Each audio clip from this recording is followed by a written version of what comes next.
Hi, my name is Josh, and this is a fish. And in just a few minutes, I'm going to show you how this fish will help you get laid.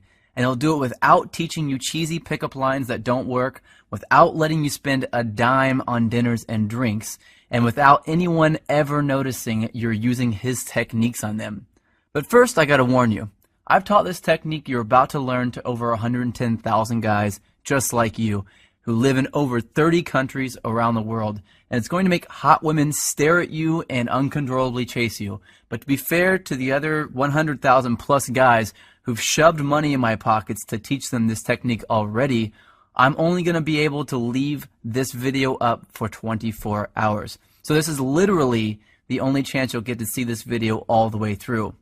And if you actually think you have something better to do than learn this technique, then you're either gay, not that there's anything wrong with that if you are, or you're so old you piss dust. If you consider yourself an above average or even typical guy, stick around, this is totally for you. And if you watch until the end of the webinar, I'm going to give you the system that is literally step by step and is proven to create sexual intrigue that is so compelling and so powerful that almost any girl you use it on will find their panties around their knees, soaked to the max before she can even say, "My name is." Listen, I've pulled this off so many times, I've lost count. It even works if she thinks you're unattractive. In fact, if you follow my step-by-step method to the letter, it's literally out of her control. She has to respond. Wouldn't that be a secret you'd love to know? Well, this is a fact. All women go through the same exact process every time they decide to sleep with a guy. And trust me, you've never seen anything like this before, so make sure you watch this video to the very end. But first, I'm going to tell you a sex story.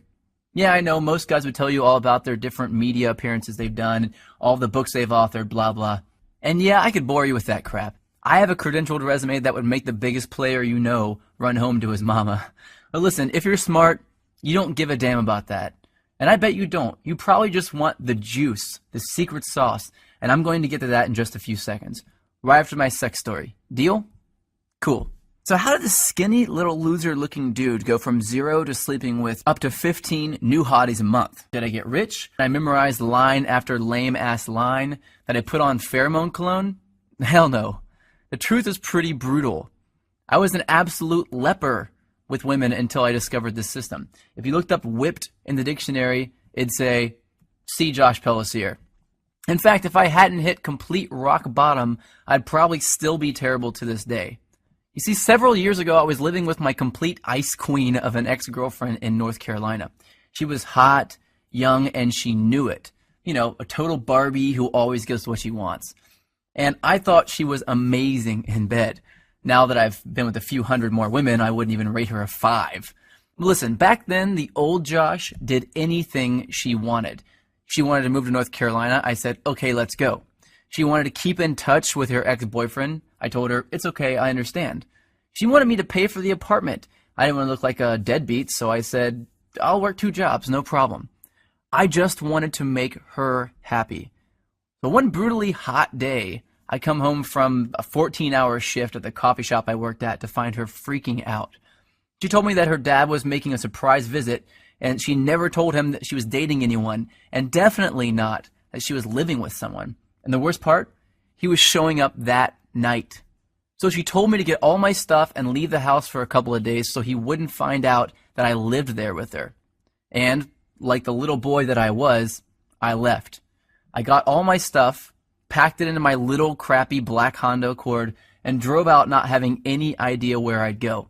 I didn't have any friends in town, and I was way too proud to ask some random person if I could stay with them, so I drove around until I found a vacant house that was for sale, and I parked behind it hoping no one would notice me sleeping in my car. It wouldn't have been too bad, really, but I had to do it for 3 days in a row, and on the 3rd day, something happened and I snapped. See, I had to sleep with my windows open because it was way too hot to close them. But the mosquitoes were so bad that I had to use a blanket to keep them off me, so I only slept about 2 hours each night, and I couldn't even lean the driver's seat back because all my stuff was packed in the back seat behind me.